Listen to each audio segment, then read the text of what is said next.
BRS MLC के कविता ने कहा कि रेवंत रेड्डी की हुक्मरानी चाइना फोन की तरह है। रुकन कानून साज कौंसल बीआरएस कल्वाकुंटला कविता ने रियासती कांग्रेस हुकूमत और चीफ मिनिस्टर रेवंत रेड्डी को शदीद तनकीद का निशाना बनाया।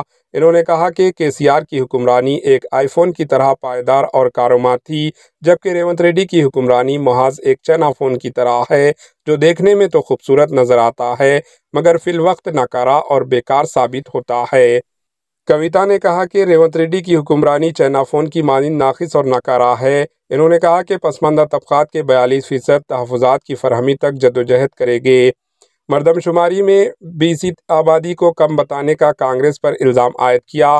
कविता ने कहा कि 420 झूठे वादों के जरिए अवाम को धोखादेही, खुश्क फसलें देखकर किसान अश्कबार हो रहे हैं। इन्होंने कहा कि लड़कियों को स्कूटी और ख़वातीन को महीना 2500 रुपये और माजूर अफराद को पेंशन में इजाफा, माली इमदाद के वादों का क्या हुआ। Bureau report, HN news. KCR గారి పాలనకు రేవంత్ రెడ్డి గారి పాలనకు ఎంత తేడా ఉందంటే, కేసీఆర్ గారి పాలన ఐఫోన్ లాగా ఉంటే రేవంత్ రెడ్డి గారి పాలన చైనా ఫోన్ లెక్క ఉన్నది. ఐఫోన్ కు చైనా ఫోన్ కి ఎంత తేడా ఉంటుందో కేసీఆర్ గారికి రేవంత్ రెడ్డి గారికి అంత తేడా ఉన్నది. అంటే సూపుకు బానే ఉంటది కానీ ఏం పనిచేయదు అన్నట్టు అటువంటి పరిస్థితి ఉన్నది.